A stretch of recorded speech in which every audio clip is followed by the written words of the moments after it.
Hello, it is Ryan, and I was on a flight the other day playing one of my favorite social spin slot games on ChumbaCasino.com. I looked over at the person sitting next to me, and you know what they were doing? They were also playing Chumba Casino. Coincidence? I think not. Everybody's loving having fun with it. Chumba Casino is home to hundreds of casino-style games that you can play for free anytime, anywhere, even at 30,000 feet. So sign up now at ChumbaCasino.com to claim your free welcome bonus. That's ChumbaCasino.com and live the Chumba life. No purchase necessary. VGW. Void where prohibited by law. See terms and conditions. 18+.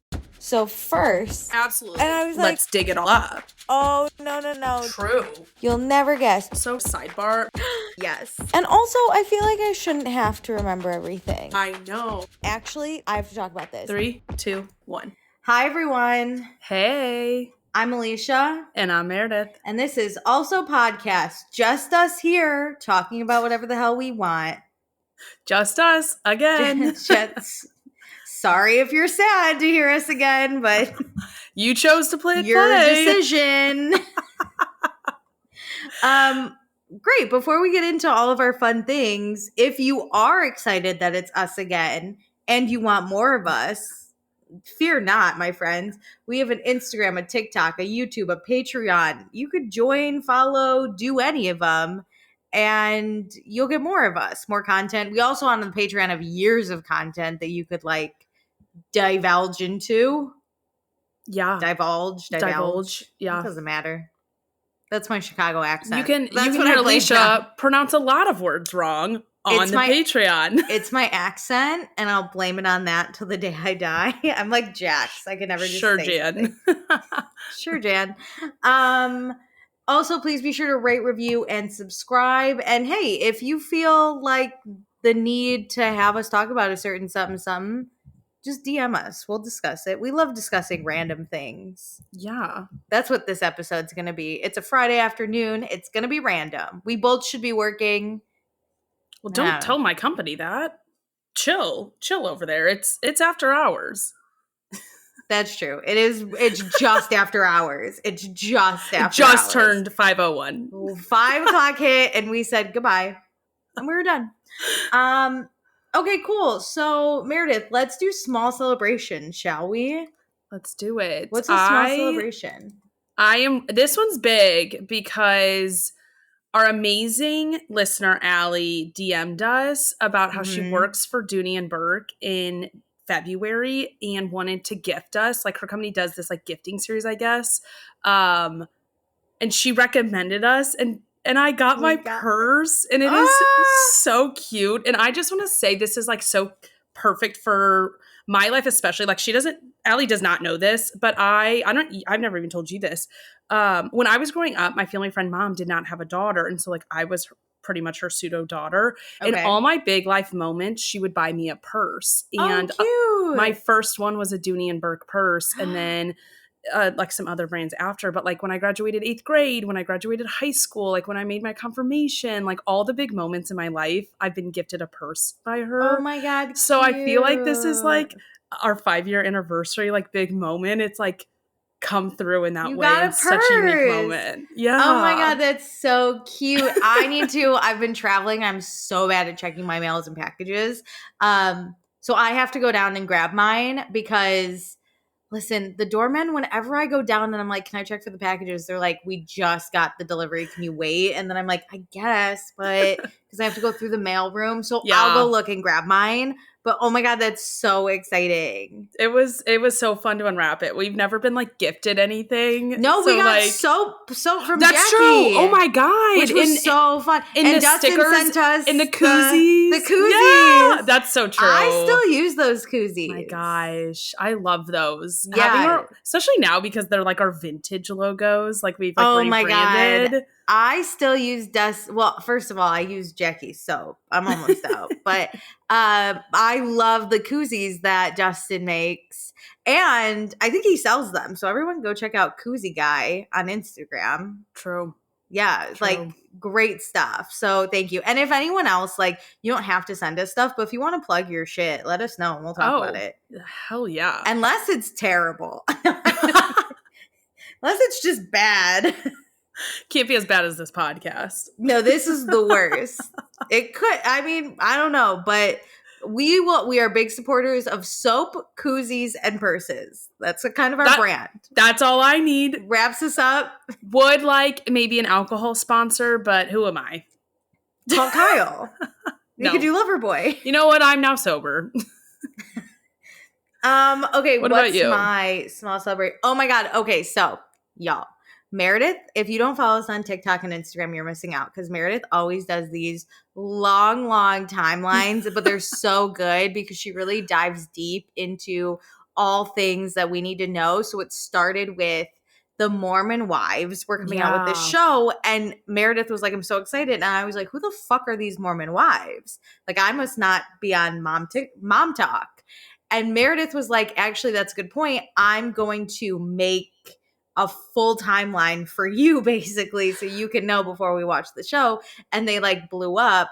But I was like, thank God, because I never listen. If there's one of us that's going to fact check, it's going to be Meredith. It's not me. I don't care. I'm here to give you the prequel of the show. So Meredith has done this timeline series where I will most of the time be like, who the fuck is this person? And Meredith's like, I'll just do a timeline. But this isn't a timeline.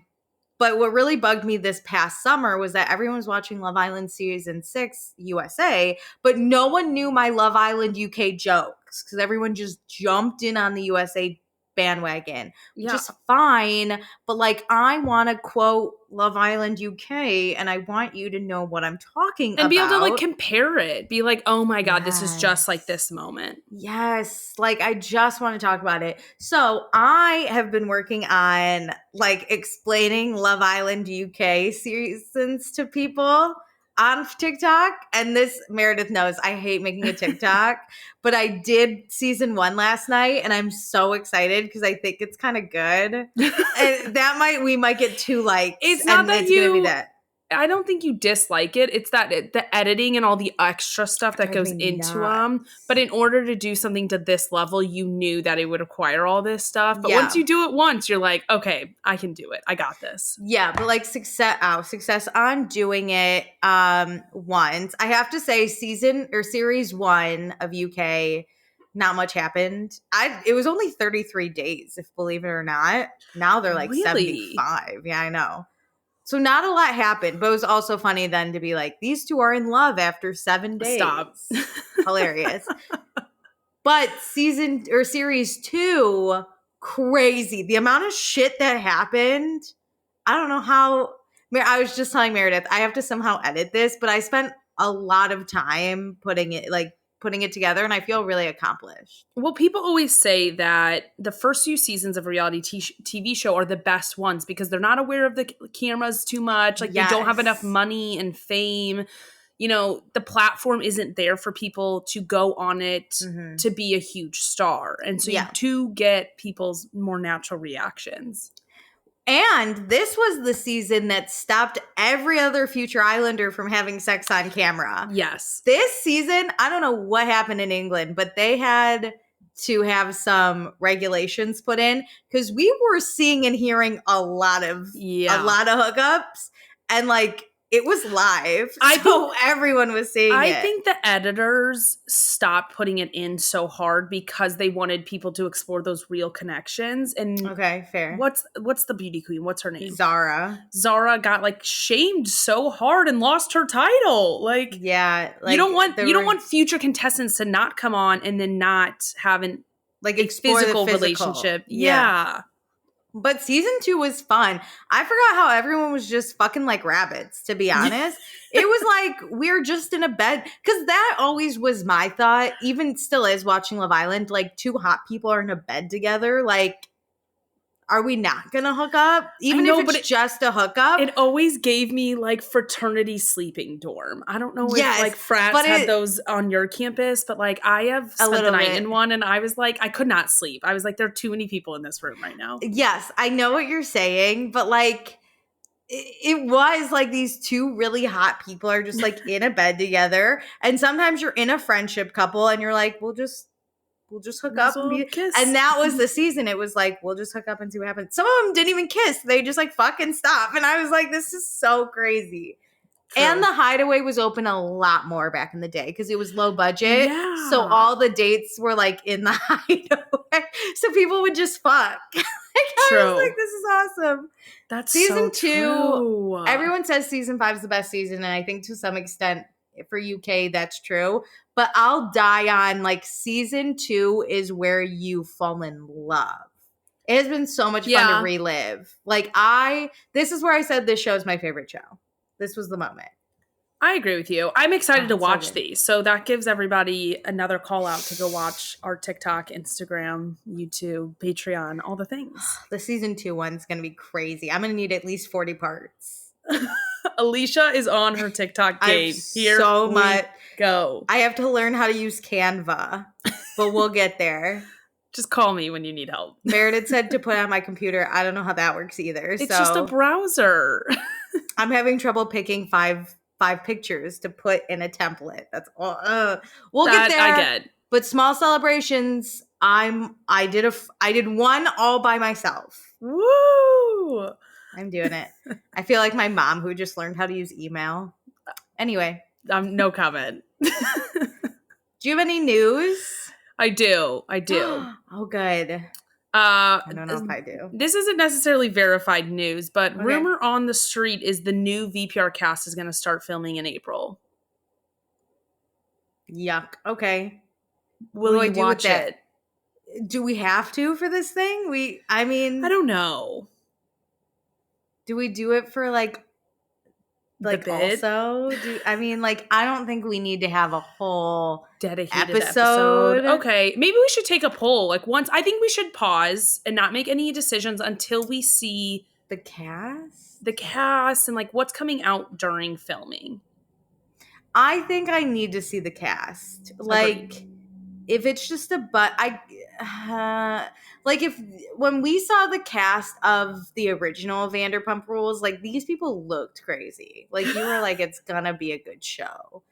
Jax he looks manic. Tom Sandoval's out here shaving his forehead. It looks crazy. True. I need to see this cast first and decide if it's gonna be more trouble to cover it in detail. You know? Yeah, how much is the juice worth the squeeze? Wow, yeah, I love that. I've never heard that, but that's amazing. Yeah, no, so I don't know what that is. I think some decision times we can make is based on when things are being leaked during filming, when we see the cast photos and the trailer. And it could also be that we join the bandwagon 2 seasons in like we did with Southern Hospitality. Oh, maybe. And again, like you said, maybe we just put it on also. We don't do dedicated episodes. Yeah, I think it's a matter of if we decide to do dedicated episodes, we gotta really start at season 1, I think. Because we still have a backlog of Vanderpump Rules to make it through. Oh my God. So, do we do that instead? We will never be done with Vanderpump Rules or OG. No, and that's fine. But what else are we doing? Because Summer House Martha's Vineyard got put on pause, and we have normal Summer House. I guess it depends when it comes out and if Summer House is still going, what the vibes are, but questionable. I don't want to. My initial reaction is fuck this new show. I agree. We could cover something so much better like Traitors. We could get I wish they would have just ended Vanderpump. I don't think it needed a reboot. I agree. But Bravo is in the stage of they're not thinking about what's best for the show or the network. They're just thinking about how to make more money, which is why we even had a Vanderpump season 11, which is why Summer House continues to go with the cast that's happening. Right, Martha's Vineyard didn't get as many viewers, so you cancel it, even though you're canceling an all-black cast. Bravo's not actually looking at what's good for the network right now. So they're like, we'll just reboot this dumb show. It's no, we already went a season over. We already didn't need that season. Well, what's wild is I'm pretty sure they're going to do what they did with Roni and just make it a season 12 of Vanderpump just with a whole new cast. And I don't like that. Make it a whole new show. See, they're not thinking about what's best for Roni. I don't know who's making decisions at Bravo, Andy Cohen, but like, stop. Stop it. Get some help. Call You know? us. We're available. Call us. We can have good ideas for shows. We already have. I don't even remember any of them. That's how many we have. They go in and out, and we're like, that would be a great idea. Yeah. I don't even remember. Do you remember any of the good ones? There have been some that I'm like, that's a good one. We could hire an intern and have them listen to every single episode and write down the good ideas. Bring back Summer House Martha's Vineyard, because that was good. Yep. Cancel the new Roni, I think. What do I know? It was good to cancel Housewives Ultimate Girls, I think. I never watched a season. I didn't either, but it just seemed like a Winter House-esque where it maybe didn't work. But I think you need some type of crossover show because that helps the BravoCon lore. Like, I think you have to look at the bigger picture and just say, like, oh, there's going to be a few 8 to 10 episode shows that aren't going to pull the exact same crowds, but it's really fun to have these crossovers and to keep the connection into other shows strong. But then we also get bullshit Wendy commercials with Lisa Barlow, Wes, and Jesse. Wait, I actually love those. They crack me up. That's the worst commercial I've ever seen in my life. Not that one specifically. I like Lisa Barlow's other commercials. Oh, Lisa Barlow in the Wendy's commercial is awesome. It's Wes and Jesse that have no chemistry. Agreed.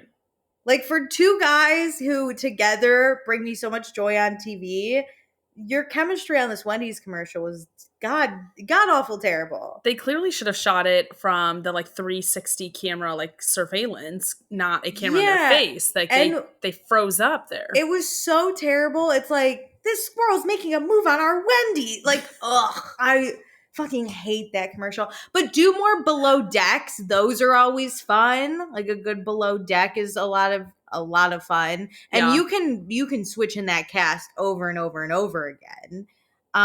True. Which is just amazing. Do more shows like Southern Hospitality was such a hit because it's these nobody hot people that work a service job that have nothing to lose. I have a new take on Southern Hospitality reunion. I know people are really mad that they didn't get a real reunion, but this is selfish of me. But their season was only 10 episodes long, and same with their past two as well. They're not long seasons. Yep. And I think that's what keeps this cast exactly where they are. They get a little extra money, but they're not rolling in it. Okay. Keep this show small. Keep them on Watch What Happens Live. Keep them with 10 episodes, because if not, we're going to lose the magic. They're going to become rich, and they're not going to work at Republic, and you need people to work together. I just need a bunch of nobodies, and it can't be a show with that already has the backing of Vanderpump Rules. Make it a new show. Yeah. At a different restaurant. Stop having Lisa be your boss. Leva's a boss once, and it's at Republic. We can never do another show at one of Leva's restaurants again. Yeah. Find a new boss. I mean, all these dumb housewives have dumb jobs, right? What are they doing? Somebody on the Miami cast needs to open a bar, and it needs to be their cast running around. Yo, Miami's crazy. You could do you're going to tell me that Laura Pippen doesn't have Larsa, but yes. Larsa, Jesus, I know nothing.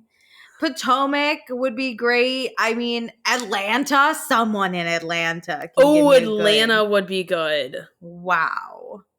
Yeah, there's a sweet spot to it. I'm concerned though for Southern Hospitality that these people are going to get so big and so hungry and so not in the drama. Because even sometimes this season, it was you could feel the lull. Yeah. I'm a little nervous. This show might die. You got to keep it 10 episodes. I'm with you. I still think we could have a good reunion stage. I agree with that. But I don't think they need to pump all this money into it. Keep it the exact budget you're working with. Just keep it ratchet a little bit. A little bit of something. A little for gross, the a little grimy. I love when it looks like this cast doesn't shower and smoke cigs constantly. That's my time. Think of Vanderpump Rules. I mean, its best seasons were 2 through 4. Absolutely. For sure. Absolutely. I mean, season 2 was put it in the Louvre. It was beautiful. I want to buy it on DVD just to have it forever. I mean, there could be a media scarcity, so maybe we do need to start buying our favorite reality TV shows on DVD. And VHS, bring it back. Oh, speaking of Southern Hospitality, Will was on our enemy, Nick Viall's podcast. Oh my God, name 2 men I hate more than Will and Nick Viall. And can I just say, I love having one-sided internet beef with all these terrible men. This goes for you too, Dave Portnoy. Fuck Nick Viall for doing these bad Bravo interviews. I know. It's like he has no stance. He never is like, hey, this is what the audience thinks. He's just like, oh, that's your story. I'm on your side. Like that. It's that he can't even say like, hey, this is the narrative online, whether he believes it or not. But that is what is being talked about. So let's confront this on what people are saying and what's not fitting with your story and where people are poking holes in things. The only person he's ever done that with is Tom Sandoval. But barely. Yeah, barely. And he knew Tom, right? Like and Tom like was disrespectfully late. And yes, like there's all I feel these like other he things. was only angry and pushing back because Tom Sandoval was late and then claimed that Nick was late. So then Nick was angry and like was willing to push back because it was about Nick. Yes. I haven't watched this dumb interview. I won't. haven't either. I've listened to recaps of people because I'm going to give them my money instead of Nick Viall. The exact same way. And I know someone on TikTok's going to listen to it, so I'm not going to be that source of income for Nick Viall. But from what I did see, it was like Nick and Emmy go on this podcast and they're like, everyone's just in our business. And Nick Viall's like, it's ridiculous that everyone's in your business. We're on a fucking TV show. Yeah. What do you want people to be in? Your garage? Like, we're in your business. You don't get the same experience as 2 random people who just work at a bar anymore. No. It is everybody's job to be in everybody's business. You've put your relationship on camera. You're making money off your relationship. We are now going to comment on your relationship. Yeah, I understand if it's something that like with your family when you were younger, an ex from like 10 years ago, like why is that being dragged into this show? Agreed. Because that didn't exist on this show. You chose to put your relationship on this show, and this is the topic of conversation, and you have yet to actually really comment on it besides spinning some crazy narrative none of us believe. And both parties consented. It's not like one of those where one party decides not to be on TV. Yeah. Both parties are making money off of this thing. Like how, oh my God, and Nick Viall just being like, no, you're right. Everyone else seems to be bored with their own lives. Yes! The fuck? It's like, this is 3 months. And when Emmy was like, oh my God, they waited like 6 weeks to put this on the show. Of course we're fucking waiting. Yeah. That's what this is for. We get 10 episodes. We have very limited time to make an impact and have a story. You bet your fucking ass I'm going to. Paige DeSorbo always talked about how those Summer House castmates try not to talk during the week off camera because you got to save the good stuff for the camera. And how dare then like Will not show up to the reunion, but be like, I'm going to go on fucking Nick Viall's podcast. Right. Because Nick Viall doesn't actually watch Bravo and he's just going to be on my side and give me a good edit. You think you look better being on Nick Viall's podcast? You would get a better edit on our podcast when we grill you. Yeah. Like, this makes me hate you more. I agree because they used, his mental health can't take it. And that is only going to worsen people's conversation about mental health too. You're using it as an excuse, or maybe it is valid, but then why are you not concerned to talk about it with other people? Oh, it's because you have so much support and nobody's going to push back on you. That's why it's not affecting your mental health anymore. The other thing is you're using your mental health as a reason to not answer for the things you've done, right? Or like the things you've been accused of doing. And also, it doesn't seem like your girlfriend has great mental health at the moment, but you leave her out to dry by herself to answer for your crimes in a way. And like you just, I don't believe sit in the back. That you care about your mental health like you say you do about skipping a reunion until you also leave the show. Because clearly this isn't for you. This isn't for Emmy. But I bet you they will want to be back on next season. I just looked up Reddit. I was just like, I got to see if someone like has some sort of breakdown because like it's not going to be me. So someone's like, I didn't listen to the whole thing because Nick was hardly pushing back. Shocker. But here's a recap. So there's a discussion about dating for 4 years, meeting through F45 training, and they have the same birthdays. Yeah. Oh yeah, I saw it was just the other day. It was on the 12th. Okay, they've known the cast for a long time. Will accuses the cast of being camera drunk, crafting storylines for screen time, and making Will and Emmy the targets. And? What do you want us to do? Not have a storyline? Bet. The camera turns on, and I think of all the things we need to bring up. Yes. Emmy says her mom recognizes her meltdowns as in she's always been that way. If my parents were like, always been that way. Girl, therapy immediately. The fact that Emmy fully had to double down at one point to breathe and everyone was like laughing. She is so dramatic about it. Anyway. Yes. In terms of the quote shit talking Emmy, Will says the starting point was true. He was going through a hard time, life-changing, just had surgery, used alcohol as a vice. When he got back to Charleston, he overshared his concerns, which already, that's a red flag. Get out. But like, I'm like, okay, why wouldn't you talk about it on the season? If you're like, listen, I said all this shitty stuff. He like touched on it for a second and wanted to move right past it. And it's done. But it's like, okay, if I hear you talking shit about my friend though, just because you own up to it doesn't mean it's done for me. Like if you're talking shit to me, I'm going to be like, no, what the fuck? Have you talked to her about it? Have you cleared this up? Like what have you worked on? Because what are we doing differently to not be in this place anymore? And it's not just that Will and or Emmy went to their friends and was like, oh, Will talked shit, or Will being like, oh, I talked shit about Emmy, but we cleared it up. It was fully like Will was doing it to other people. So he's immediately involving them, right? Yes. Like, am I crazy? Okay. No, you're not. That's so true. Like, they didn't just pull all this stuff out of thin air. They were involved in this. They got dragged into it. It's similar how Kyle on Summer House is like, oh, Paige is in the middle of it. No. You put them there. Okay, so Will thought they were growing apart and Emmy was focusing on the wrong things.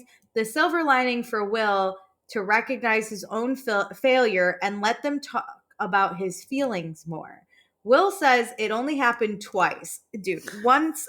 If you're out talking shit about me as my long-term boyfriend and possible future fiance more than 0 times, what the fuck are we doing? And I heard on Nick Viall's podcast, he was going through everybody he talked to about it to say that, oh, it was nobody, like no strangers were the ones to receive this information, which is like, why is that what we're clarifying? But, what's her name? Oh, who dated Craig on Southern Charm? Naomi was one of the people. And he was like, yeah, no, I know her. She used to babysit me. Be so fucking for real. If you are telling your old babysitter that you hate your current girlfriend and you're trying to say like, oh, no worries because I know her. That's a stranger now. You guys are not friends. Have you ever just want to bang your head against the wall? Okay, so Will says it only happens twice. Nick just fluffs their ego and agrees it was just venting and way different from someone shit-talking their relationship. Quote, just someone sitting down with some friends he thought in confidence and venting. No, I hate Nick Viall. See, he's blowing it. As a married man, like, you should be like, you shouldn't be talking shit about your girl, dude. Like, and like, that looks bad. My thing is, where's Natalie to be like, no, I would not be okay if my husband did this to me.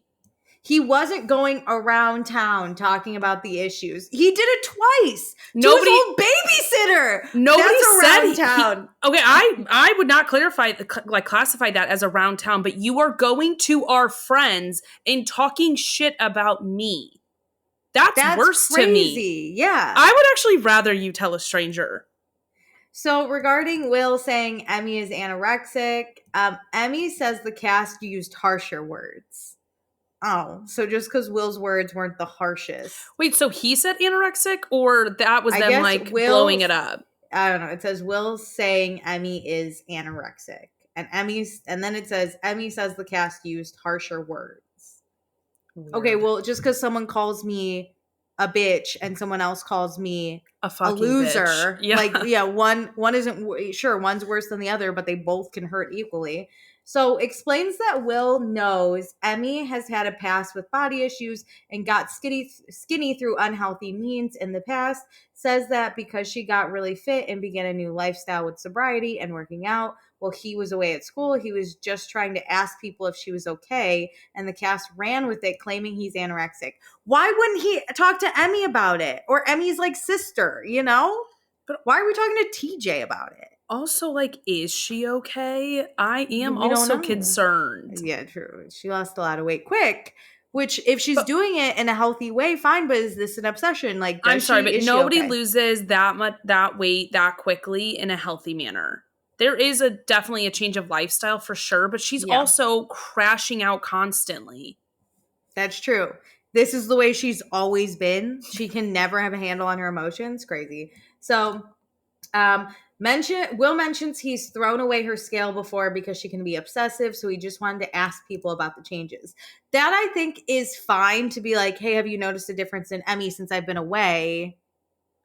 But like, why aren't we having those conversations on camera? Like, they are unwilling to talk about their relationship, so then we only get the fallout from Will running around town to people he knows so well.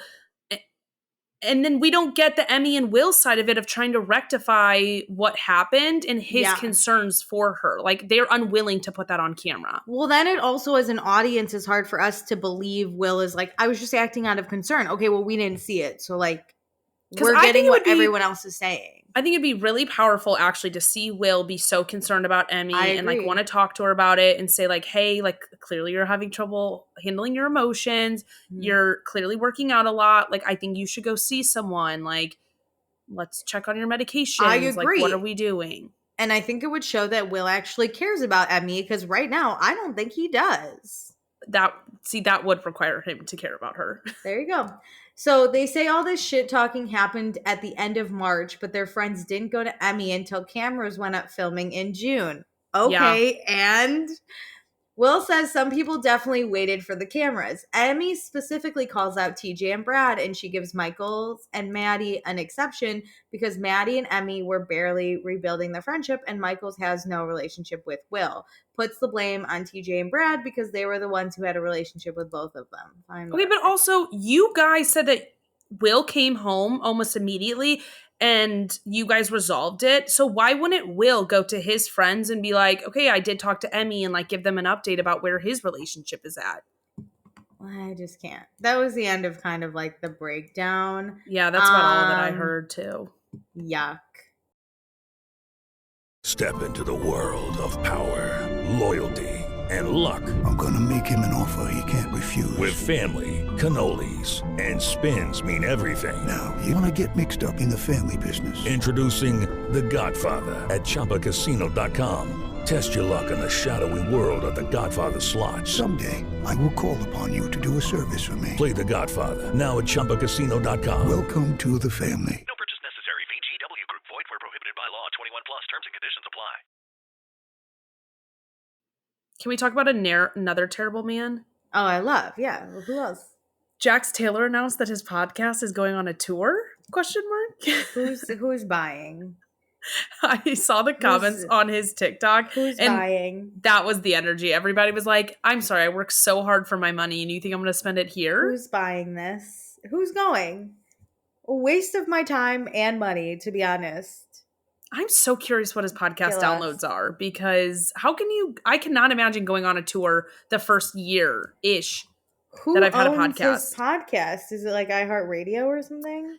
I think it's Podcast One, but it was under Britney's, like their joint podcast. It was under Reality Hits? Yeah, it was under that feed, and I think it's starting a new feed here with Britney's rebrand.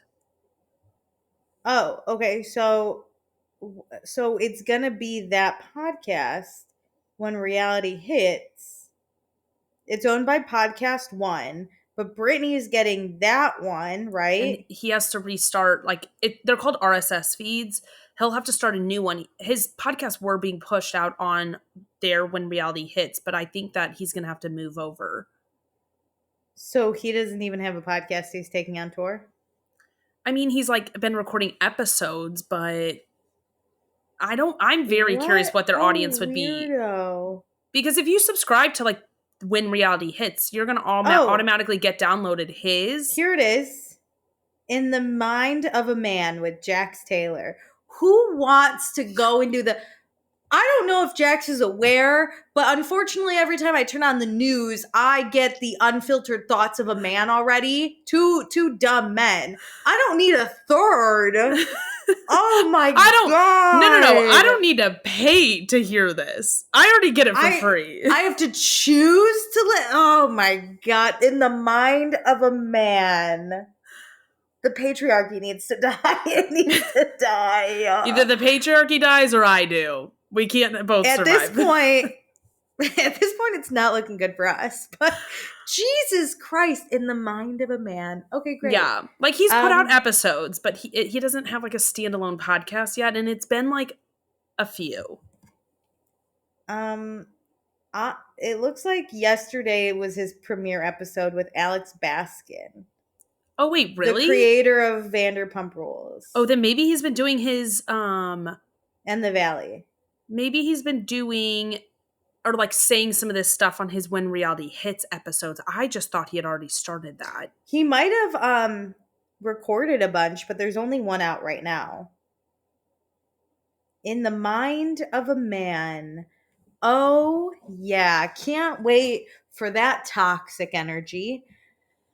Anyway, I have more news about men that are terrible. That is not his premiere episode. He has a few. The Mind of a Man? Yeah. I'm looking on Spotify right now. There's only the one. No, it's they're under Britney's. Oh. So he was releasing them under her RSS feed. Oh, okay. When she rebranded, he has to start his own. Okay, yeah. So his own only has one. The creator and producer. Okay, great. I have another terrible man. Okay.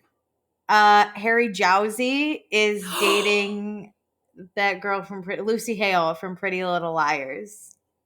Alicia, I threw my phone on the ground when I saw that because I haven't talked about it on here, but Alicia knows. I've been rewatching Pretty Little Liars, and I can't believe somebody would want to date that man. Like this is ruining my watching. Harry Jowsey is the worst. I'm surprised he even got any kind of podcast on Alex. I thoroughly what's her name? agree. What's that girl's Alex name? Alex Cooper. The Unwell, whatever that is. That's crazy that she would give a terrible man like that a platform because he's gross. He's weird. He's gross. There have been rumors that he's not very nice to the partners he dates. And now he's dating Lucy Hale of all people. But I mean, she did for a long time on TV date her teacher. So maybe there's a little psychology wise. She's like, a little effed up. Yeah. Just a little confused. Lucy Hale, what's up with that? What's going on? Are we okay? I don't know. Also, isn't he like way younger than her? Why do I think he's like a baby? Because he acts like it? Yes. Should I look up how old he is right now? How old do you think he is? I'll look up her age. I would think he's like 34 to 35. No, 32. Meredith, he is 27. He is a child. You're lying to me. He's a child. Lucy Hale is 35 years old. No shame in the age range. No, that's a great age range. But like... Harry Jowsey has the mindset of a 12-year-old, and Lucy Hale has his frontal lobe is barely developed, and she's been in the industry for years. That hers developed at like light speed. Hers has been developed. So like, what are we doing? Oh, terrible! If it was a different 27-year-old, I'd be so for it. It's terrible. It's Harry. Harry could have been 45, and I'd still be like, why are we dating him? That's why I was like, he just has to be older because how has he done so many bad things? And then dates Lucy Hale. Is there something about Lucy Hale I don't know? I feel like she's a good person in Hollywood, no? Good relative to Hollywood? Yeah. I don't know enough. I don't know enough about either of them, except that I hate Harry Jowsey on my screen, and I think he's kind of terrible. I'm giving it 6 months max from now. Yikes. I mean, while we're talking about terrible men, my poor uncle who knows nothing, he is a big Dave Portnoy pizza review fan. And he visited New York, and him and his son, my cousin, they were like, we're going to go to all of Dave Portnoy's pizza review spots. And I was like, whatever, do whatever you got to do. I'm not here to spoil your New York dream or whatever. But he now always texts me things like, hey, Dave Portnoy did a review on this pizza place. Have you been? And I'm like, no, because the last person I'm taking any kind of advice from is Dave Portnoy. Yeah, like I don't even care. when it comes to pizza. Like, I don't follow this man. I know his pizza reviews. I don't follow him. Yeah. And my uncle's always like this recent one he sent this week's was like, oh, you got to try this pizza place. The man, the myth, the legend, Dave Portnoy reviewed it. And I had to respond and be like, yeah, I don't really like Dave Portnoy, but if I'm near this pizza place, like I'll give it a try for you, not for him. You're not advertising it to me correctly. Don't tell me Dave Portnoy was involved. Just tell me like, hey, you should, if you're ever near this place, it was good. I did say he doesn't have the best reputation around New York City. I didn't want to tell him globally he sucks. Didn't have the heart to tell him. He's a national horrible guy. Yeah, my uncle who doesn't keep up with pop culture because he has like a job and 2 young children. I can't imagine he's out here saying all the terrible things Dave Portnoy is saying. Definitely not. He has no idea who Brown and Chicken Fry is or Grace O'Malley, so he wasn't in any of that drama. But stop sending me his pizza reviews. I don't care. I don't care. Oh, God. Any other news? That is all I had. Okay. Should we get into reading, watching, and listening? Hell to the yeah. Okay, so I have not been giving a lot of time to reading. It's very sad. I need to step up my game because I'm never going to meet my goal of 50 books in the year because I haven't even hit 10 yet, and the quarter's almost over, you know? Yeah, but also February is the like shortest month, and summer reads are so easy. Oh, I have hit 10 books. So I'm kind of feeling like a fantasy. And so I'm currently reading, it's called A Daughter of No Worlds. It's by the same author that did my vampire. Remember my vampire books that was like crazy? Yes. Enemies to lovers to enemies again. Wild. So I'm reading this series. There's 3 books in the series. I'm only on the first. My friend read them. She said the first book's a little slow, which it kind of is.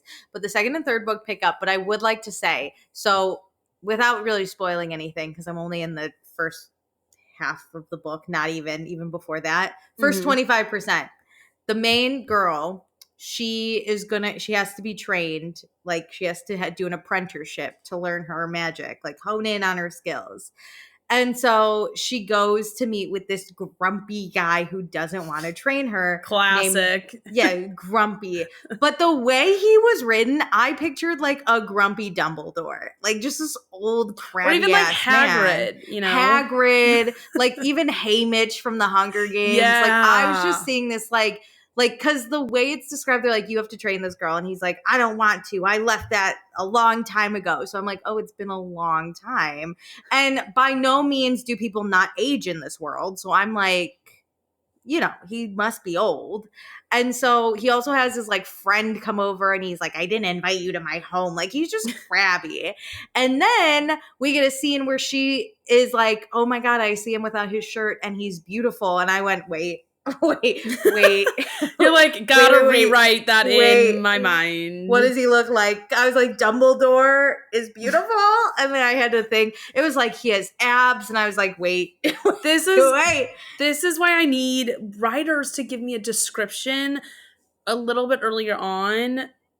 Because when I put something in my brain, when I build that character in my mind, it is really hard to change it. Yes. She's also 21.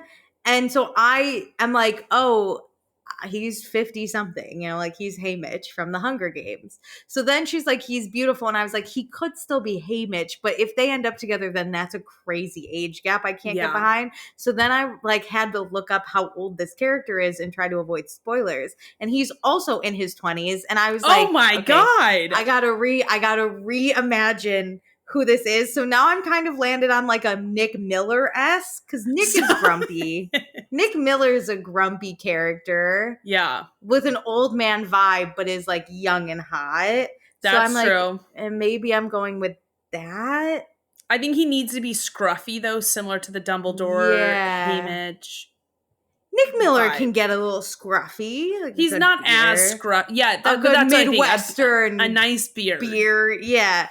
But oh my God, was I like sitting? I even called my friend who fully cold called her and was like, "How old is this character? And why was I picturing Dumbledore?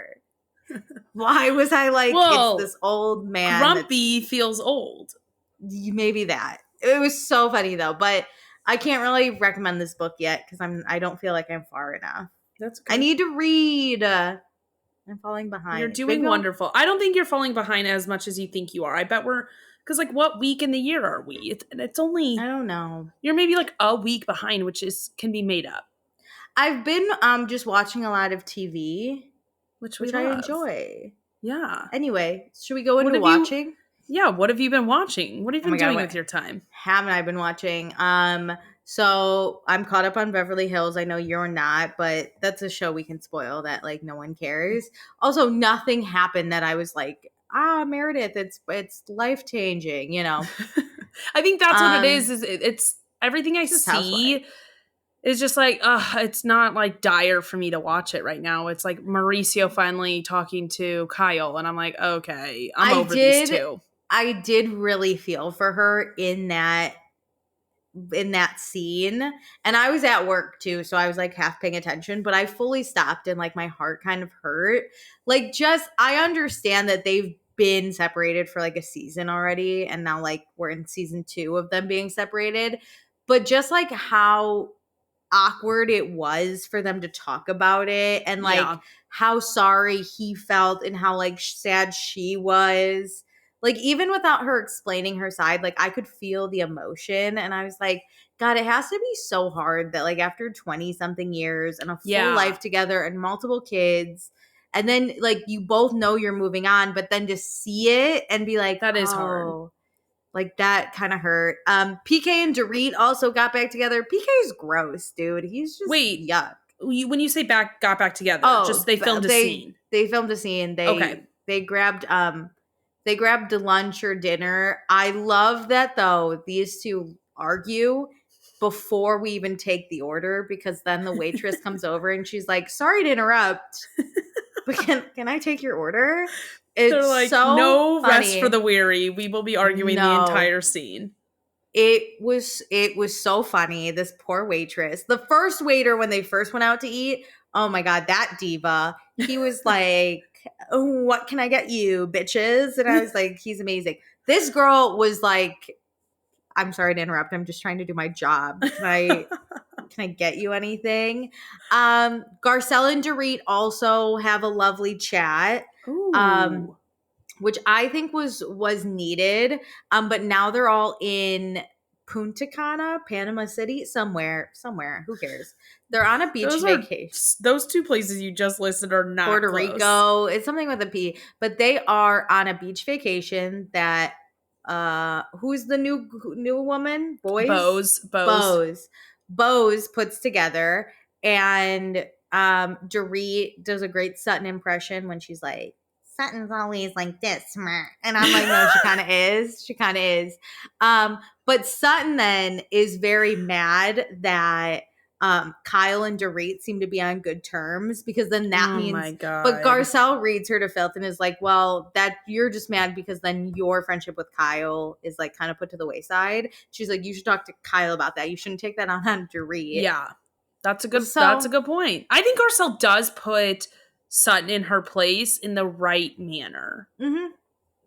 I think Sutton, well, I think everyone just maybe hates Dorit because she's MAGA, which that's understandable.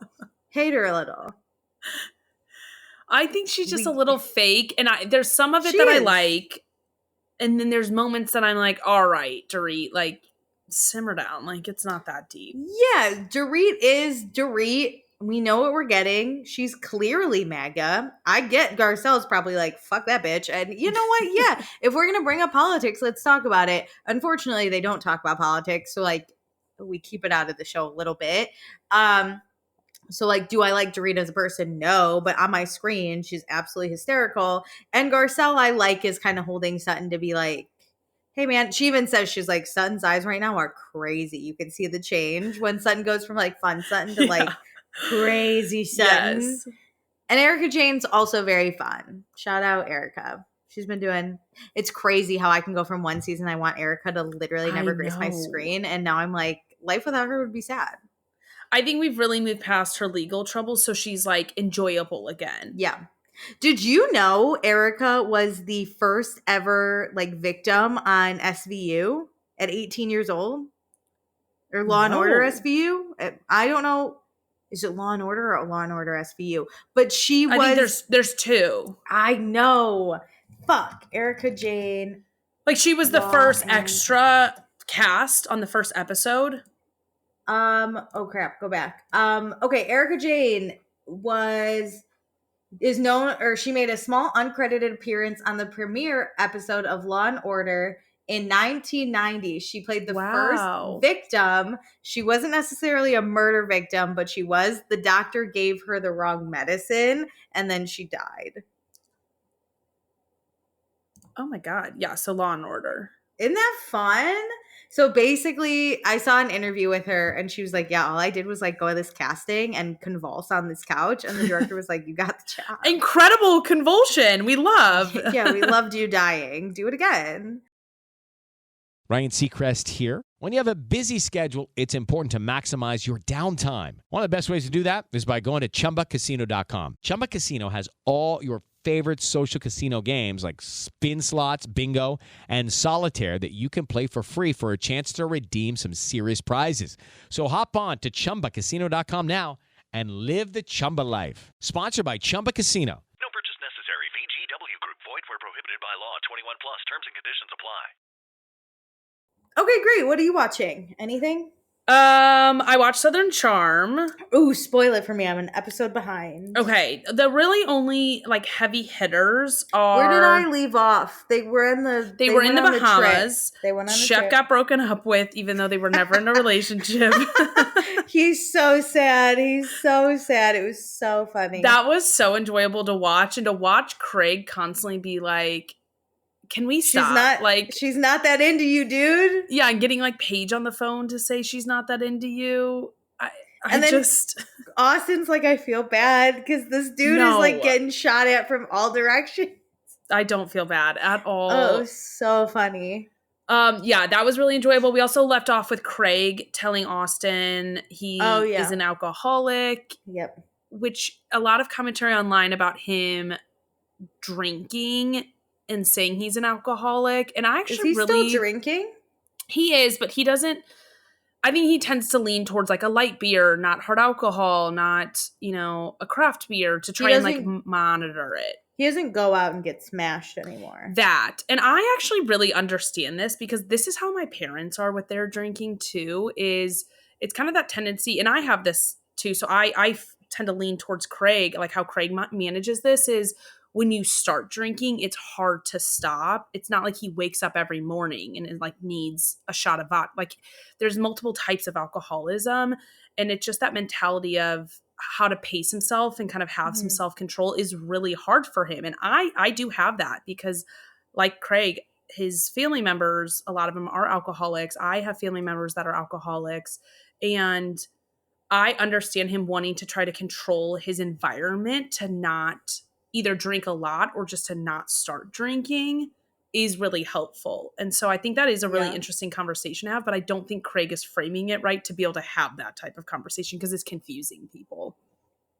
Yeah. And I mean, it's Craig. Does he ever say things in the proper way? No. I wonder if they're going to talk about it. I hope they talk about it at the reunion because I it's not landing with the audience the way it lands with me, and I get it. And so I want people to kind of understand that, because there are so many people out here. Like this week, Paige talked about how our generation grew up and was told the extreme of everything. Like alcoholism is when you like wake up and, you know, you drink and you just drink all day long. And there are those nuances and all these different types of things that we're dealing with, in addiction especially. And so how do we kind of change that narrative to understand what the nuanced types of addiction are?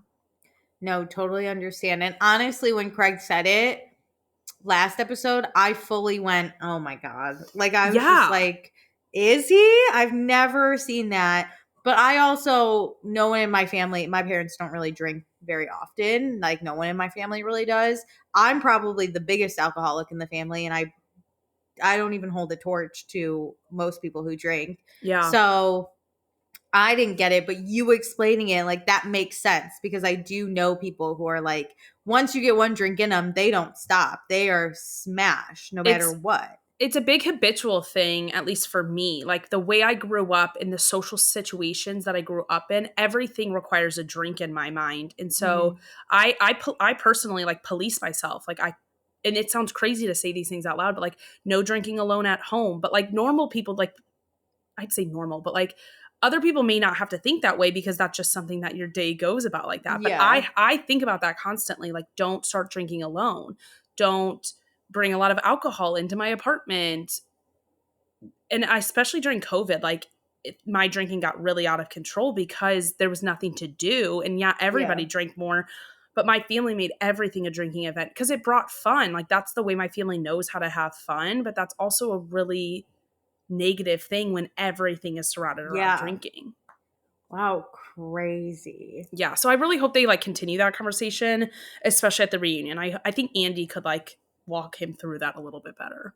Yeah, because I mean, on Bravo too, we've only ever seen like the extremes, and I mean, even like we tend to skip over it. Like Karen from Potomac, it was like she clearly had a problem. She drank and drove 4 different times, and now she's finally in jail for it, and no one was ever like, well, people were like, I think she has a drinking problem, but no one ever took it that seriously. Well, and it's also edited, so you don't know how many times they're like, how many drinks they're having, and they're not gonna like always put a drink counter up unless it becomes a big discussion. Like Sutton's, she got a drink counter once, but it's hard to tell like how bad things are getting. And then you're also filming short scenes sometimes. So while Craig may film a scene on Southern Charm with Austin, like the cameras will leave at a certain point and Craig could keep drinking and you just don't know about it. They don't know about it. Very true. Interesting.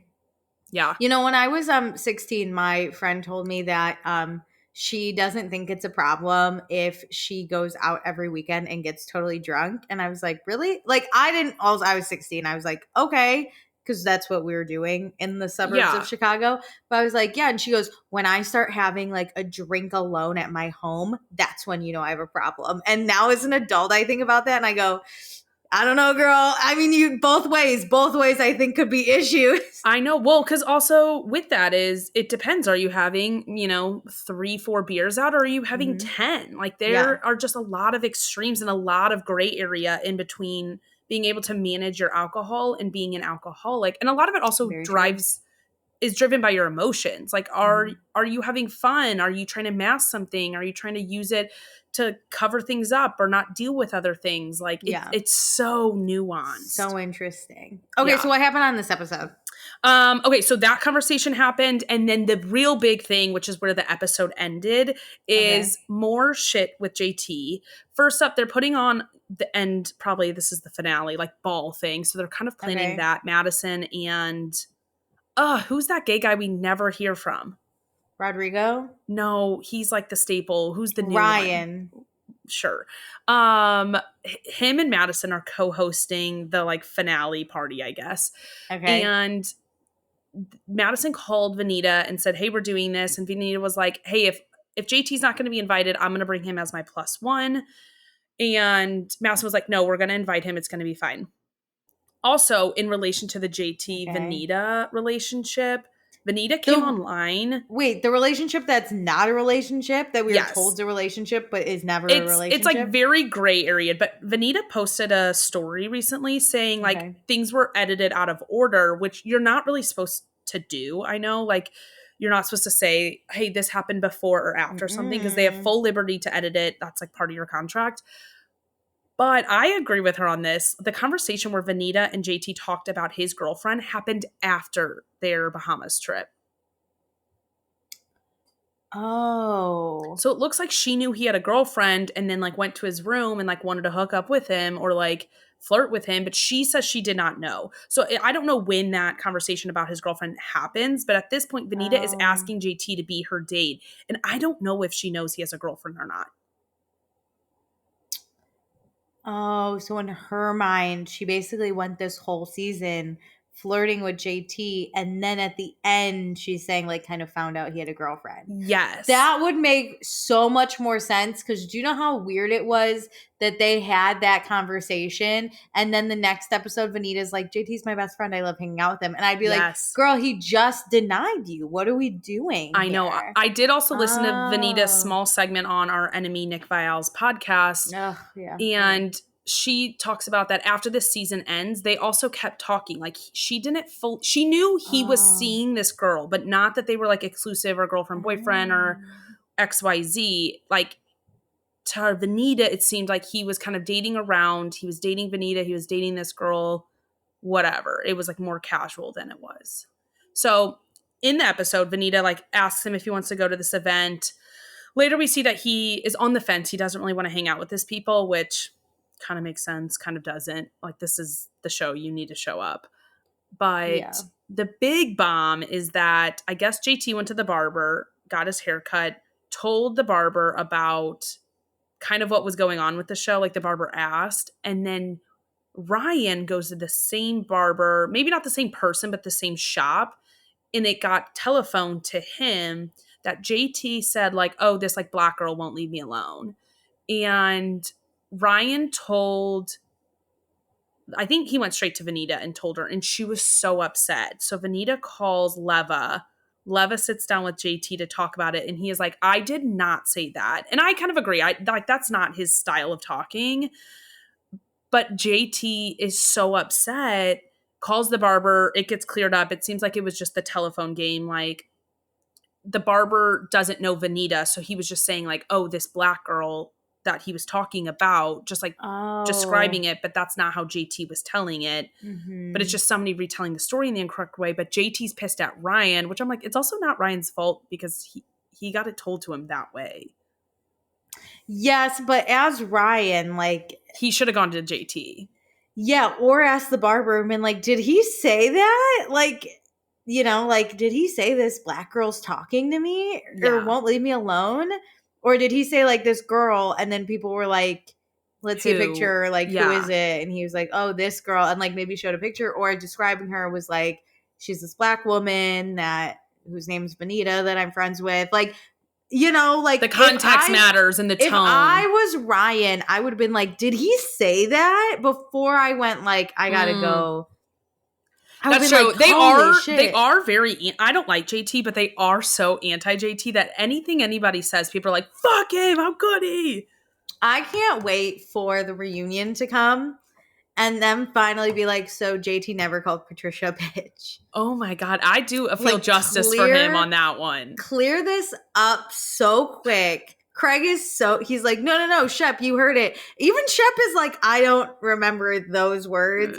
And then fucking Leva's like, I don't think he'd call anyone a bitch. And Taylor is like it doesn't sound like that. No. And the fact that JT is like, I am so conscious about it because like my mom used to punish me for calling women bitches that I'd never do it again. You remember shit like that. And Craig is the only one that's like, I'm dying on this hill. And Austin, he's like, I see it happening too. And I'm like, these are the men. It's like believing Jax Taylor without any proof. You know, I mean, I guess people did believe him for years. True. So, like, what are we doing here?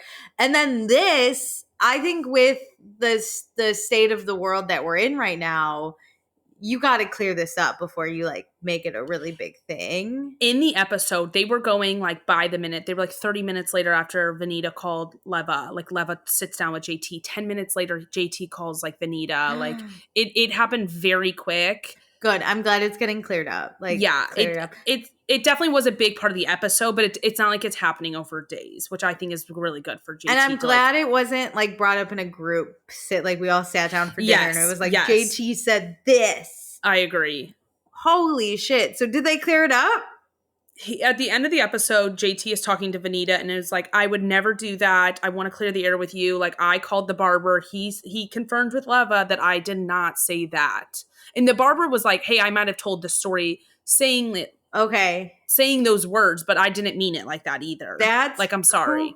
Crazy. Yeah. The fuck is Ryan? Ryan has no leg to stand on. What are you doing, dude? I know, but what's like, hard is Vanita was shit. like, I don't think Ryan would lie about this. Like, Ryan's husband is black. Like, I don't think he would make this up out of thin air. And I agree. Like, I don't think Ryan. Agree. It was told to Ryan that way, but then if I'm Ryan, I'd be like, to the barber, I'd be like, that's what he said. Like, I feel like I wouldn't be able to hold it in and be like, oh, I'll just take this and go vent to Vanita about it. Like, no, I would be like, what? JT said that? Like, I wouldn't. Oh, wow. Okay. Yeah. Holy shit. I missed an episode, it sounds like. It was wild. I think we're very close to the finale. I know they already filmed the reunion, so they didn't say, like, maybe I missed it, though, like, next time on the, finale or anything. So I wonder if we have 2 more episodes. But things are rocky with JT, obviously, during the season. I'm just shocked he waited so long to quit. Yeah. Oh, he quit? Well, he quit, quote unquote, in November. Whenever the trailer came out, he posted a story that said he was done with the show. He was not going to do any more interviews. He was under contract, though, so he had to come back and do the interviews. And he sits for the reunion. I understand him being done, though. Like, do I think JT is, good? No. But his character is always in question. He was really upset, and I get that. It's not even just he's starting drama or he's out here cheating the way Austin does, or he's out here dumping fiancés or whatever, like Shep, and he's not out here lying like Craig. He genuinely is existing, and everyone is just pushing at his character. And I know he's not likable, but it's not even just you suck. It's you're calling an older woman that you should respect a bitch, and now you're using derogatory language to describe a woman of color. It's leveled up this season for sure, because it used to be this kind of Big Brother, I'll call it, exactly what Craig used to get. It's Shep, Craig, and Austin just ragging on him for Big little brother, things, little and brother, this whole need to have the truth. That is normal reality TV. Fine. Push and pull. This season, though, I don't know. I'm with JT on that one. I want him to just leave. I don't like him on my TV, but I don't hate him they're I don't hate him enough for his character to be shredded this. No, and I think it'll continue to go this way. I do too. I think unfortunately he is an easy target for those 3 guys. And these boys suck. They do. They don't care that they're tearing down JT's character. They don't. No. They don't. Whereas Shep is really the one that's I think the issue, because he dates a woman of color and he's wow, I've never seen someone exotic looking. And I'm sir, you can't. One thing I will give Shep and Austin a little bit, Shep more so does this. He won't make stuff up like Craig does. No. Austin will take Craig's words as truth, though. And then Craig just makes shit up. Surprisingly, I've liked Shep this season. I did cringe every time he would talk about Sienna.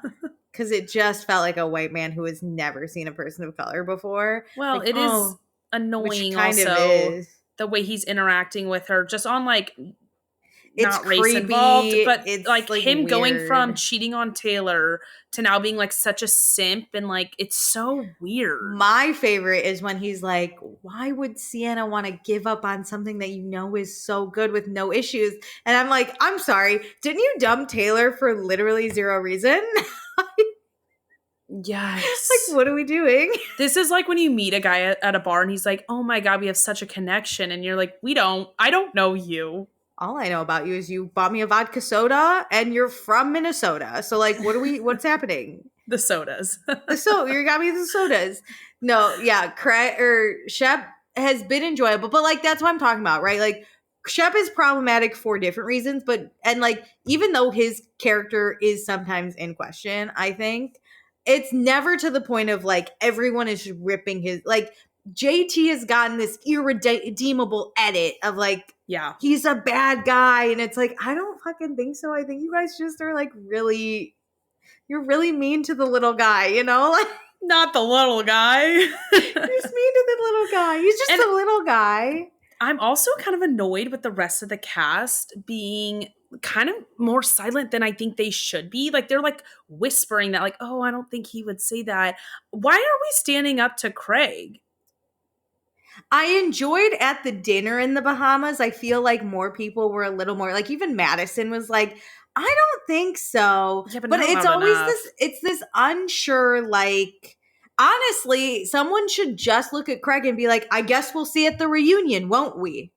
Because then it's like, why are we going to keep arguing about this? It's not going anywhere. You're not going to back down. Yeah, JT's not backing down. We'll have the tape. I would be like, we need to roll the tapes. This always, bravo, fucking bravo. There's tapes. We'll know. It'll be shown, and either you will be vindicated or you will be a liar. So stop bringing it up. You know, like, yeah. At this point, I'd be like, do I believe it? I don't know, but like, I don't even have to sit here and guess. Because we're going to have tape. And we don't have a tape. Like, what are we doing? I don't know. I would pull a Denise Richards and call out the camera and be like, it doesn't really matter, Craig. We don't have to take your word because there's proof. The whole conversation was videoed a little bit this episode because when they called the barber, he was like, yeah, I was asking about the show and you were telling me this about the show and what's going on with the show. And so they were like talking about that a little bit. And so, yeah, I do feel bad for JT because catch me on an episode of Southern Charm arguing with Craig and having to go, I don't even have to spend my time arguing with you because there's tapes. Why do I have to take your word on anything? I'm going to be shown. You have to convince me. I'll be convinced at the reunion. And what's diabolical is Craig on Watch What Happens Live earlier in the season said he never lied. He has never lied on camera.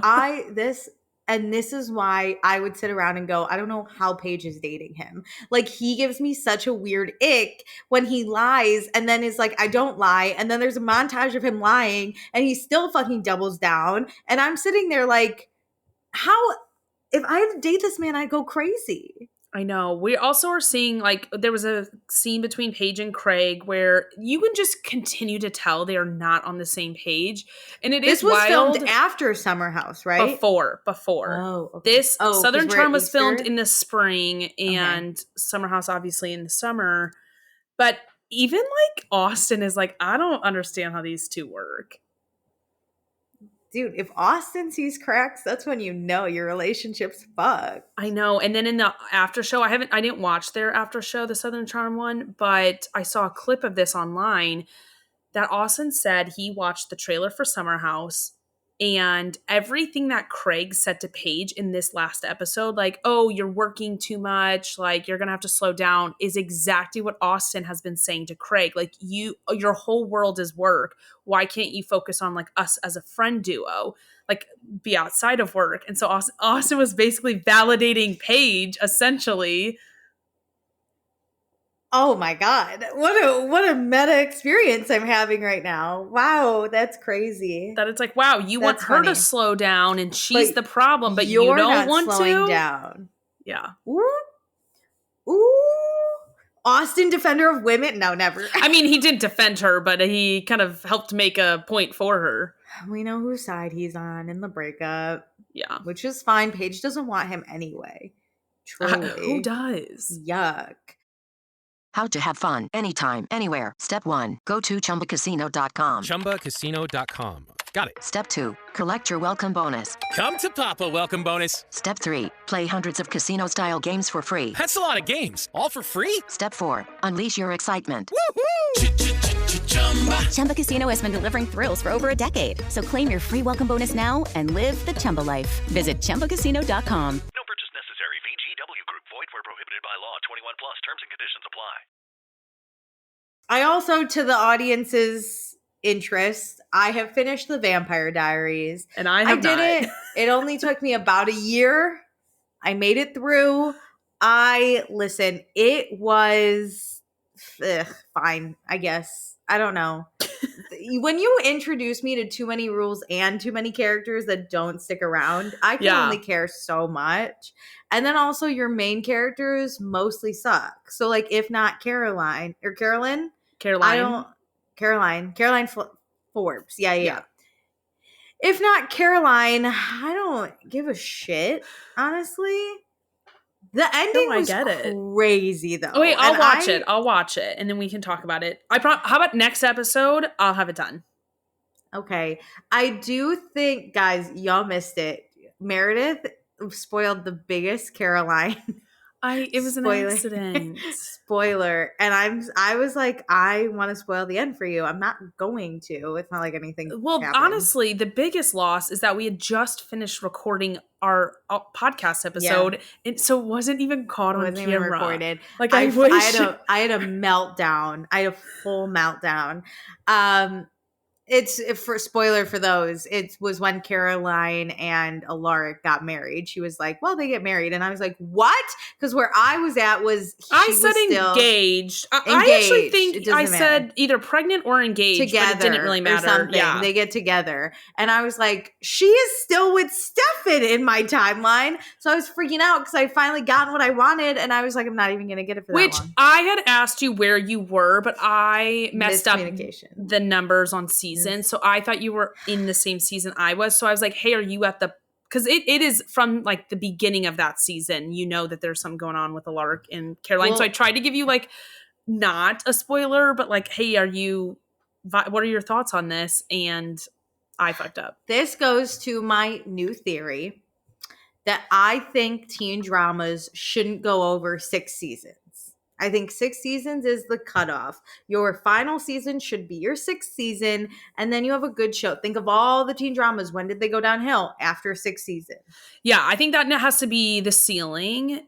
Mm-hmm. But I think you need at minimum. I think 4? I think if you plan it out from the get-go, it can only be 4 though. Like you know where you're going with it? Yeah. No, I think you could do like The Summer I Turned Pretty will only be 3.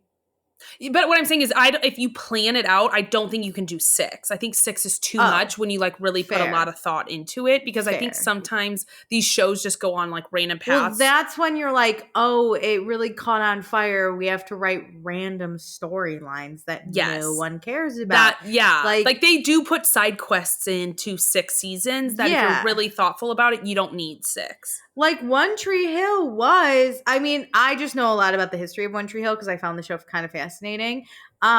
They filmed like the pilot and they didn't think it was going to be taken or bought or anything. Really? Yeah. And then it was, and they went from having like only 10 episodes to like 18. Like they kept adding. So they had to keep like writing these random storylines. That's why Haley and Nathan get married at the end, which was wild because we were like, that's so what? Because they didn't know. They were like, it started with just 2 brothers and ended with like a teen marriage, which was like not in character for either. And then like Nathan's emancipated and they just had to write these like storylines and then they got crazy with it. And it worked for the show kind of.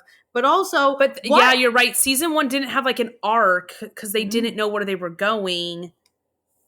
Yeah, that's why it took like Haley a little bit to like fall with Nathan. And I think like the tutoring was planned and they were like, what if these 2 fell in love? And like, okay, I don't think initially they planned on bringing Brooke in because she wasn't in the pilot. Yeah, she wasn't supposed to be a main character.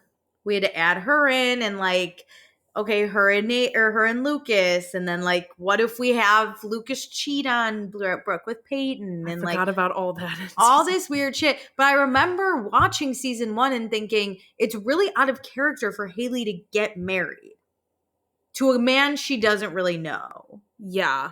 And that actually describes Karen's absence because she was pregnant, which is why they had to put her off. That if they were going to do a small set, she would have been able to do the whole 10 episodes for a season. Mm-hmm. And her pregnancy wouldn't have been as big of a deal. But when you extend it, They had to send her off to France or Italy to cook. For cooking Whatever. class. That was So, the like, dumbest. That was the dumbest. I think you need to plan it a little better, obviously. But 6 is the max you can go. I just love that Mindy max. Kaling did and Never Have I Ever. She was very thoughtful. She knew it was going to be 4 seasons. Granted, that was in a high school period. It was all for, Well, I once really we enjoyed leave that. high school, what are we doing in a teen drama? Agreed. I think that's where it tends to crumble. Like, I understand. Like, I think the OC, they go to college for 1 year.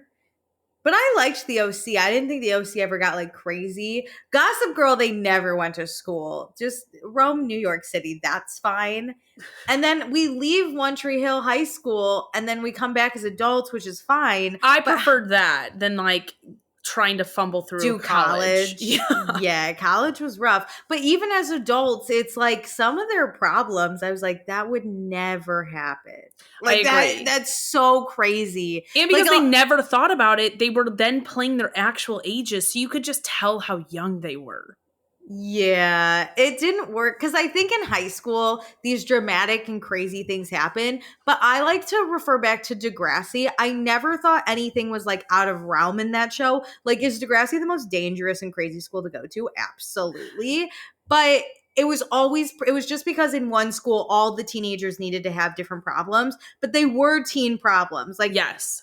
We had eating disorders. We had self-harm. We had a school shooting. We had them having sex. We had sexual assault. We had we had multiple pregnancies, and some got abortion. Some did adoption. Some kept the baby. Right? Like, it was dramatic, but it was never like out of the realm of possibility. My secret brother came back and tried to kill me in a basement. Like, that was never. Yes. Well, I think that's crazy. To Degrassi's credit is they phased people out well. Like, they kept it in the same area and just kept getting new cast members. It was kept in, like, Degrassi School is almost a character. Yes. Whereas One Tree Hill, my God, when we switched homes and like Nathan and Haley moved, and I was like, what are we doing? Who's this kid? What is he doing here? What's happening? I know. But like Gossip Girl worked, right? Because they never really got that old. It was always just they were delinquents in the city. If they were 25. Like what Degrassi, the school is what the city of New York was. Yeah. And they were all like, they weren't 27 causing mayhem. Like, they were still like 22 being dumb. I'm trying to think of other ones. The OC, like I said, I only think did 1 year of college and then ended it, which I think that ends in a wedding. But like Vampire Diaries, we never went to school in high school. And if we did, someone died, which made it more complicated. That's what it is like these dramatic storylines, people are constantly dying, that it's like, do you even have a town anymore? And then they're like, we'll go to college. And I was like, no, we won't. Get me out of college. It fumbled so bad. I think the only time college has worked, and I know you haven't watched this show, is Gilmore Girls, because they moved half of the show there and built a whole new world. And so because it was based on just a mom and a daughter, like, you were able to go to college with the daughter and meet a whole new set of characters. Okay, that makes sense. And also, I haven't watched it, but I know Rory is big annoying about going to Yale. So she wanted to go to Harvard. And Yale. And she didn't go because Harvard wouldn't let them film on the campus. Jesus. But so she went to Yale. When that's like your big thing, like Gossip Girl, a big thing was them getting into college. So like, fine. Like, same thing, Dawson's Creek, they did like the 4 years of high school, which were so good. That was really good. And then they only did 6 seasons, but then the other one was like college, and then the other one was like half college, half adult. Like, they did a time jump, and you were like, what is good show though? They ended it at 6. I couldn't, if there was another season after that, I would have hated it. Died. You would have watched, but it would have ruined it a little bit. Even Secret Life of the American Teenager only had 5 seasons.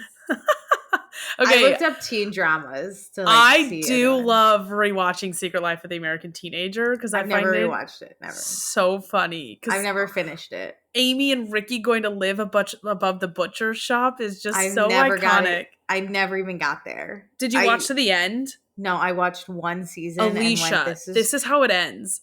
And wait, as soon as Ben started trying to get Adrian pregnant, that was weird.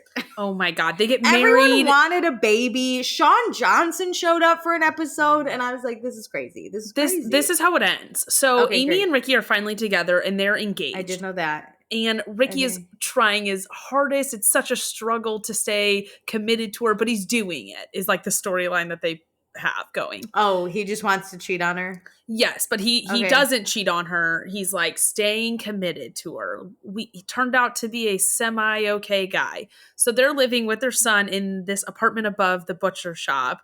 And in New York or in their hometown? In their hometown. Okay. And Ricky is in college too. So he's working at the butcher shop and going to college in their like town or whatever. And with their baby? And they're managing the baby too. And Amy like plays in band or whatever because that's how they met. And she goes to this camp the summer before senior year in New York. Is she? So she's still in high school? She's still in high school. The summer before senior year, she goes to this camp in New York and leaves the baby and Ricky behind. Okay. That's actually when she like at the end of the summer, Ricky brings the baby to meet her, and that's when they start their like real relationship actually. So then like she did this New York thing. They get in their relationship. They're living together. They're engaged. They're planning a wedding. And Amy's like, I don't want to do this anymore by the end of senior year. Like, I don't want to be married. I want to live in New York. I want to be a young, dumb girl, you teenager. Have a full baby though. So she goes to New York and leaves her baby with Ricky in their town. So she's a deadbeat mom at the end of it? I mean, like, kind of. Girl, you can't just leave. You got oh my God, I'm so happy I never finished this show. It's actually kind of sad because you feel bad for Ricky because he's like, I like became everything I should have. Like I turned my life around. I've been here for you. I love you. We built this life and now you're leaving? Do you think the writers meant for it to be like a really empowering woman scene and it just turned out like she's a deadbeat mom? I don't know. She just chooses herself over her kid. It's like, oh, hey, just because you had a teen pregnancy doesn't mean you can't be that young, fun college kid. No. Your life didn't end. I remember watching this like 8th grade. Because when did it come out? 2008. So yeah, I was like in 8th grade-ish. And I remember watching the first season and being like, this is terrible. And then years later, like I had gone to college and never finished the show. And I come back one day. And my mom and my sister are watching this show. Oh my gosh. And I'm like, why are you fucking watching this? Well, first I was like, Mom, why are you showing this to my little sister? And my mom was like, it's really good because it's like a good show that we can then talk about like issues together. And I was like, this cannot be your base show. No. And then my mom's like, but also I just need to know what happens. And I was like, no, the drama's one thing. Stop watching it with your they would watch it together. No. And my mom would be like, see, I wouldn't be like Molly Ringwald. I would support you in your pregnancy if that's what you decided. And my dad hated it because he was like, no, you would get an abortion. And I'd be like, there's no choice in this house. You're getting pulled from 2 directions in my house. I can't imagine watching this with my parents. Absolutely not. Because it's so bad. And everyone wanted to get pregnant. My mom would be like, remember, pregnancy is not romanticized. Yeah, and my sister would be like, okay. You know what? We were really into teen pregnancies and talking about it in a good way. It did help bring down the teen pregnancy rate. I agree. But it was everywhere. It was Teen Mom. We had multiple versions of that. We had Teenage or whatever, Secret Life of the American Teenager. There was a Lifetime movie called The Pregnancy Pact. All I thought was what a nightmare for all my friends to be pregnant at the same time in one small fucking town. That was an awesomely terrible Lifetime movie. Yeah, because that was a real story too. Which is even terrifying. Crazier. I will say though about Teen Mom, people really shit on MTV and Teen Mom, because it was like you're romanticizing teen pregnancy. This will cause teenagers to want to be pregnant. I have to tell you, I watched that show religiously. It had the exact opposite effect on me. It had the correct effect on me. Yeah, my friend and I fully were like, we'll never have sex. Like we were like, we're entering the nunnery. My friend too, like me, I was just single Pringle all the time. But my friend had a boyfriend from 8th grade. They dated throughout high school. And she told him, she goes, I will not have sex with you until I'm 18 and we can both legally, like we can sign off on me having an abortion. Because she's like, I'm not being sad. So literally like 5 years, they did not have sex because she was like, I won't be one of those. And she would always be like, it's from watching Teen Mom.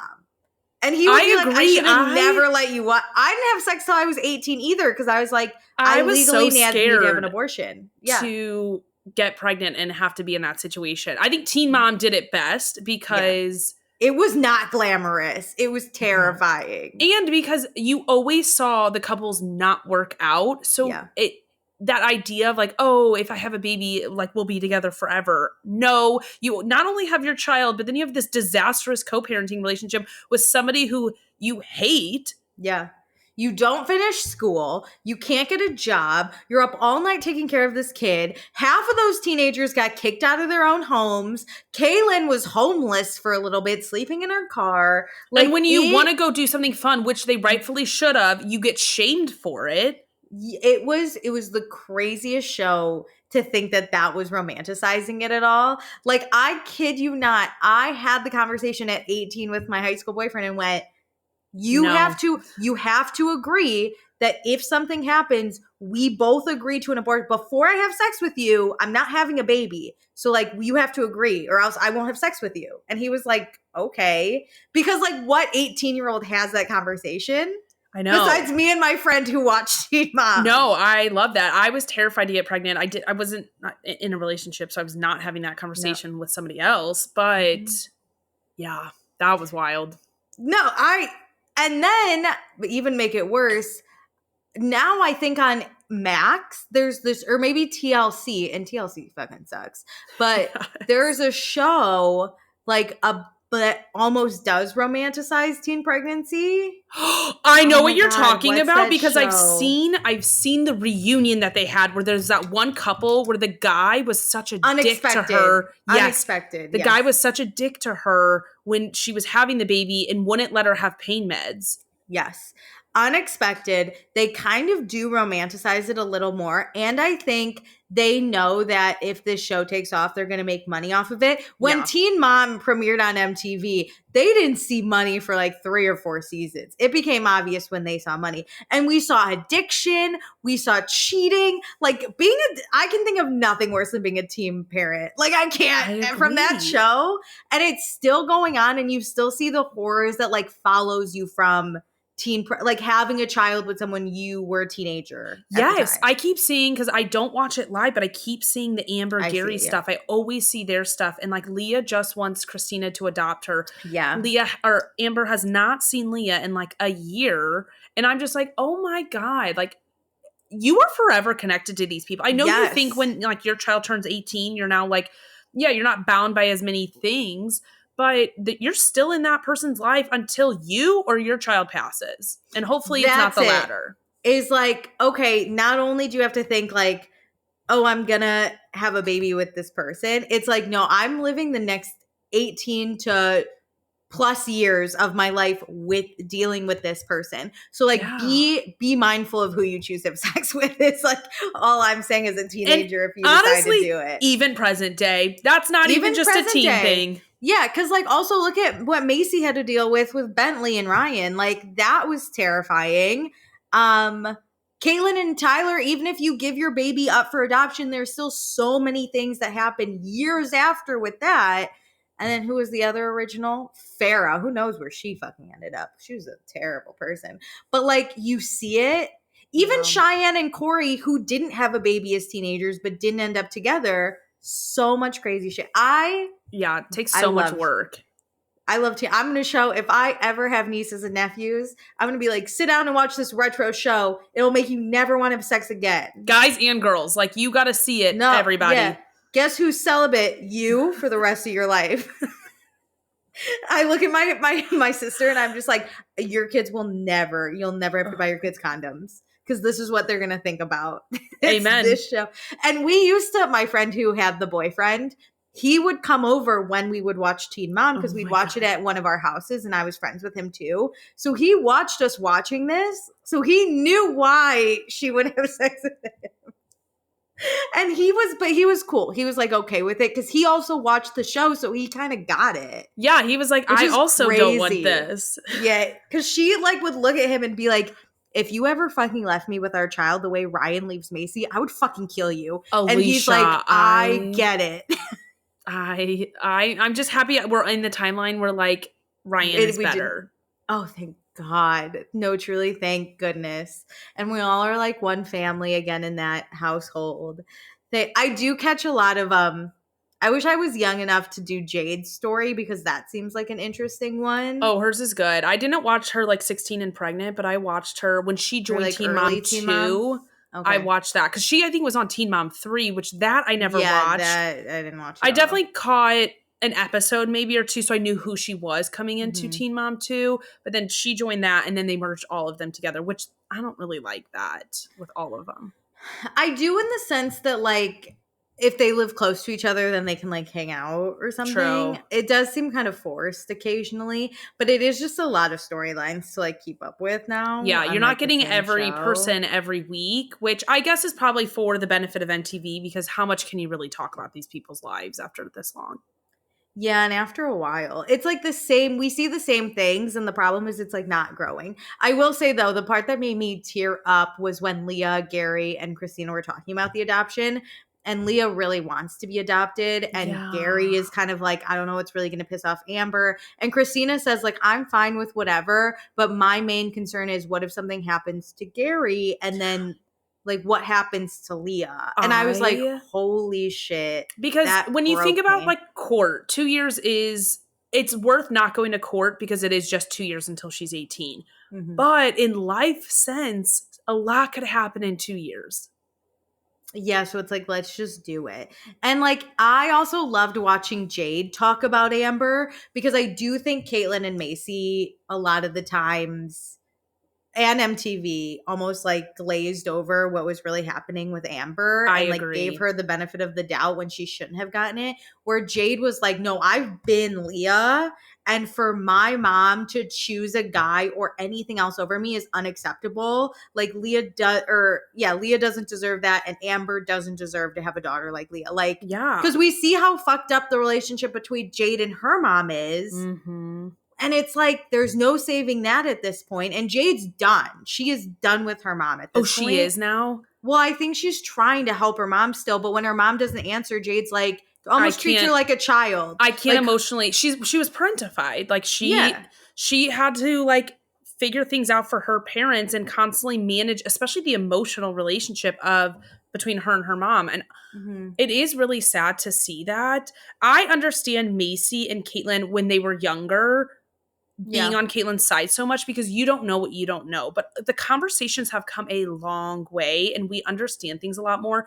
And we can see that Amber is not involved in any of her kids' life. So like, get with it. It's surprising too from Caitlyn, who had a mom who picked a man over her multiple times on camera. And is still like, but Amber's working on herself. And it's like, that's great. But like Leah shouldn't have to deal with the repercussions of that.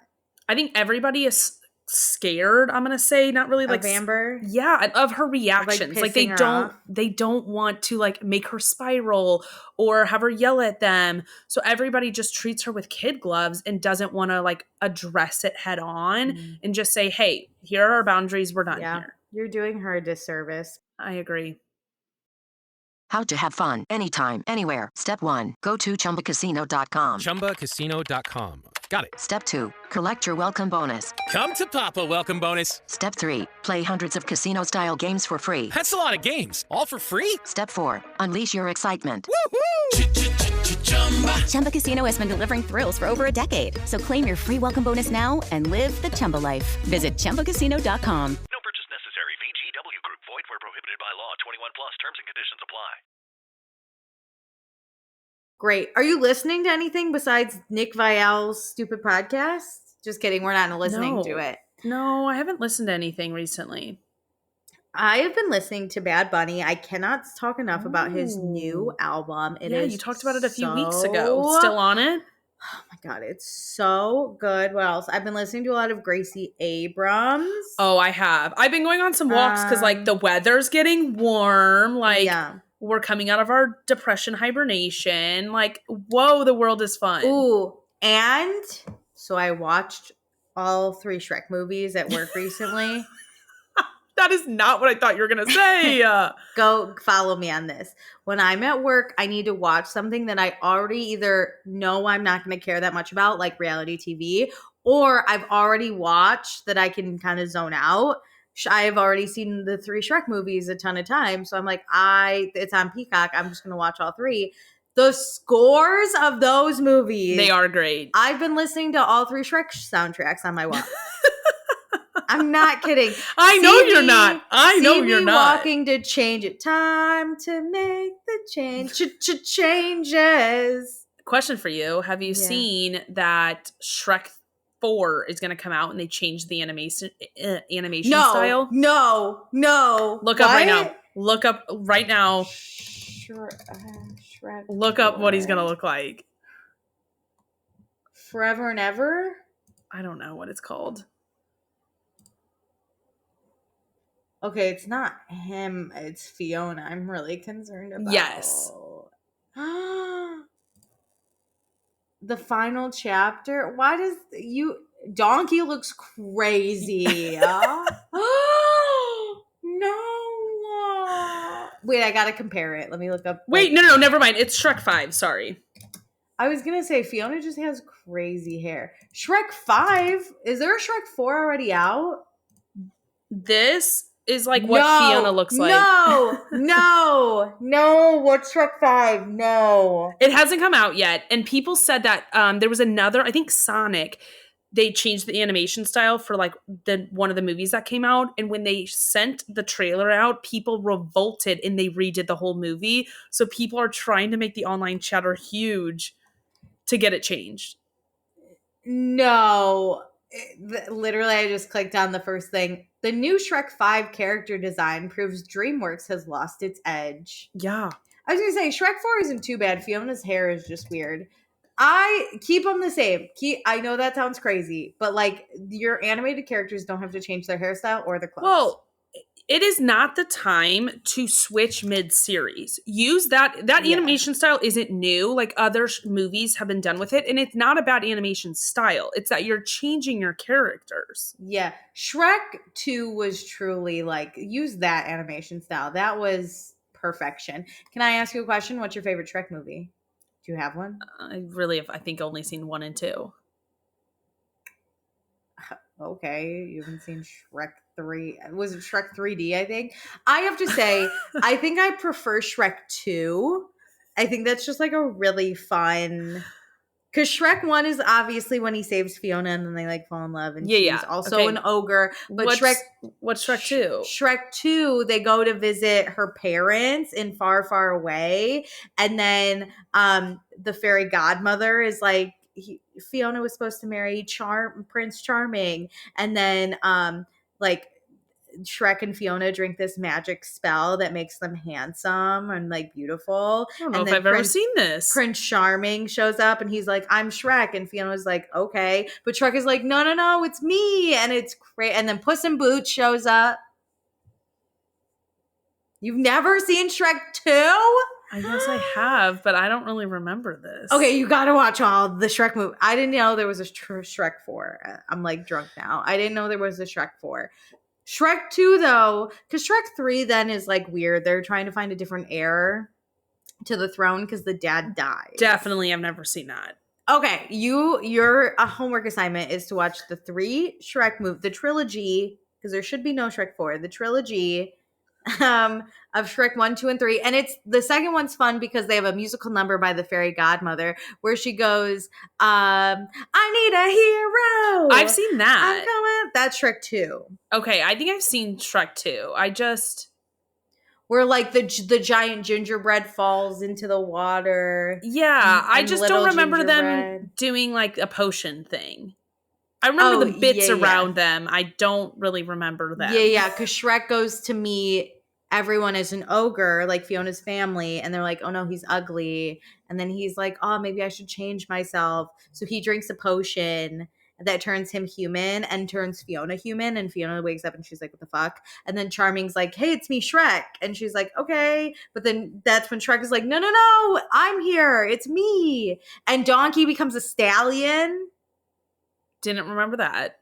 Oh, he becomes a beautiful horse. Okay, I'll watch it. Oh my God. I'll watch it. What are we streaming this on for the people? Peacock. Okay, I'm in. All three. I actually don't know if Shrek 4 exists on Peacock, but Peacock does have all three. We don't Shreks. need it, remember?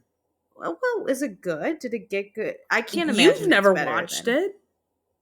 Well, I think it was past my time. Because Shrek the Third came out in 2007. And I don't know when Shrek 4... Oh, 2010.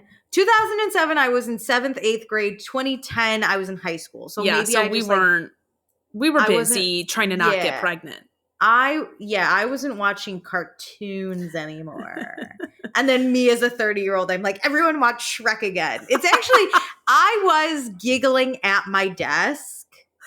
It was actually so funny. Like, even my friend next to me was like, what are you laughing at? And I was like, Shrek's honestly the funniest movie I've ever seen. Oh my gosh. Wait, Donkey! Okay, I'll watch it. I'm in. But I've been listening to the Shrek soundtrack. That's my listening. That hits. 10 out of 10 episode. Thanks so much for joining us after hours on a Friday afternoon. Thanks for joining. Bye. Hey, it's Ryan Seacrest. Life comes at you fast, which is why it's important to find some time to relax. A little you time. Enter Chumba Casino. With no download required, you can jump on anytime, anywhere for the chance to redeem some serious prizes. So treat yourself with Chumba Casino and play over 100 online casino-style games, all for free. Go to ChumbaCasino.com to collect your free welcome bonus. Sponsored by Chumba Casino.